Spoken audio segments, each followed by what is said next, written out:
আসসালামু আলাইকুম। আজকে বাংলা দ্বিতীয় ভদ্র সাজেশন নিয়ে হাজির হয়েছি। আপনারা হয়তো আমাকে সবাই চেনেন বা অনেকে চেনেন না। আমার পরিচয়টা হলো, আমি পাবনা বিজ্ঞান ও প্রযুক্তি বিশ্ববিদ্যালয়ের মধ্যে এখন রানিং আছি। এইচএসসি দিয়েছি আমি 2022 সালে। এখন বর্তমান সাজেশনের ভিতরে যাই। সাজেশন হলো, নম্বর বন্টনটা দেখে নেই। এছাড়া আমার একটা স্টুডেন্টে পড়াইছি, তাই আর এরকম দাগাইল স্টুডেন্টদেরকেও বুঝাইছি, এরকম আর কি মাইন্ড করেন না। পারিবারিক শব্দ 15টা থাকবে, 10টি দিবেন। এটা আমার বন্ধু লিখছে, আর আমি বাংলা প্রথম পত্র সাজেশন করছি, একটু রেখা বেসোলা ও একটু কাটাকাটি করছে, আমার এক বেসোলা, আপনার মাইন্ড করেন না। পারিভাষিক শব্দ থাকবে 15টা, 10টা দিবেন অথবা অনুবাদ। আমি বলবো পারিভাষিক শব্দ দিবেন, আর কিচ্ছু না, অনুবাদ দেওয়ার দরকার নাই। দিনলিপি লিখন অথবা প্রতিবেদন, প্রতিবেদন বা দিনলিপি, আমি বলবো দিনলিপি দিবেন। প্রতিবেদন দেওয়ার দরকার নাই, কারণ প্রতিবেদন অনেক বড় এবং কঠিন, ভালো কঠিন। আপনি যদি দেখেন, একবার বইটা দেখতে পারেন, খুলে একবার বইটা দেখেন। আমি সাজেস্ট করবো একবার বইটা, যদি নাও পড়েন, একবার বইটা দেখবেন যে কোনটা মানে ছোট বা সহজ, কোনটা কঠিন এবং বড়, কোনটা পারবেন কোনটা পারবেন না। বৈদ্যুতিক চিঠি বা ইমেল বা আবেদনপত্র। বৈদ্যুতিক চিঠি যে কথা, ইমেল এই কথাই একই, দুইটা এক জিনিস। বা কি আবেদনপত্র, আমি বলবো আবেদনপত্র দিবেন না।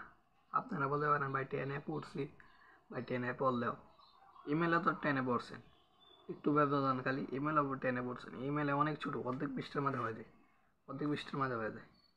আবেদনপত্র অনেক বড়, এইচএসসি লেভেলে আবেদনপত্র ভালো বড়।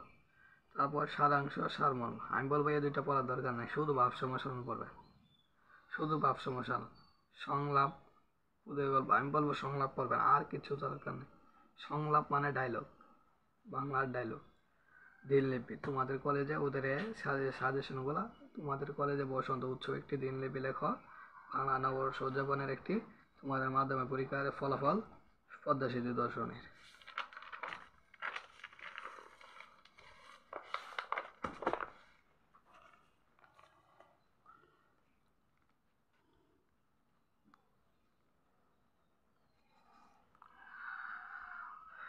তারপর বৈদ্যুতিক চিঠি আর ভাব সম্প্রসারণ। বৈদ্যুতিক চিঠি যে কথা, ইমেল এ কথাই, আবারও বলি।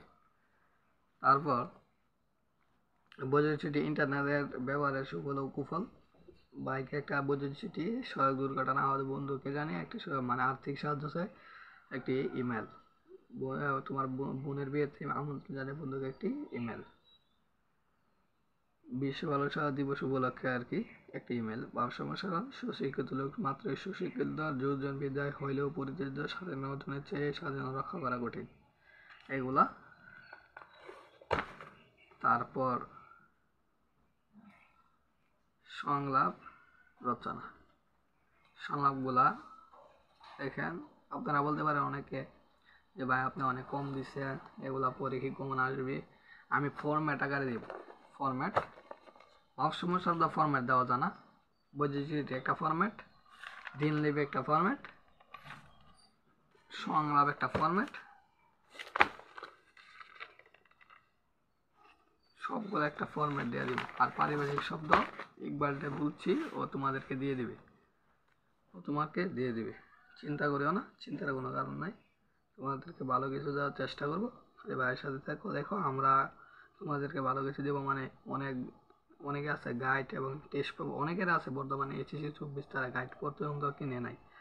কিনবে কীভাবে? তারা যদি টাকা পয়সা, যদি আর্থিক সমস্যা থাকে তাহলে কিনতে পারে। তোমরা যদি আমাদের সাথে থাকো, তোমাদেরকে ফ্রি সার্ভিস দেওয়া হবে, free guide, test paper, note এগুলো দেওয়া হবে। আমার প্রত্যেকটা একটি স্বার্থ থাকে, যদি তোমরা আমার ভিডিওগুলো ইউটিউব চ্যানেলটা সাবস্ক্রাইব করো এবং আমার একটা ফেসবুক পেজ আছে, এগুলা ফলো করো, তাহলে তোমরা ফ্রি পাবা, বুঝলেন, একদম ফ্রি। 4000 দেখো, ফুল সেট গাইড যদি কিনো 5000-6000 টাকা চলে যাবে।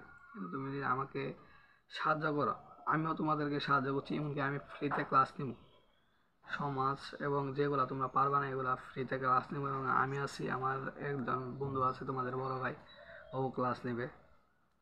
তোমরা যদি আমাদেরকে সাহায্য না করো, ভিডিও চ্যানেলটা সাবস্ক্রাইব না করো, তাহলে তো হবে না।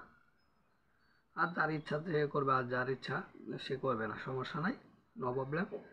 আমি আবারও বলবো, পড়ালেখা করো মনোযোগ সহকারে, একটু পড়ালেখা করো, বেশি দিন নাই সামনে, একটু মনোযোগ সহকারে পড়ালেখা করো।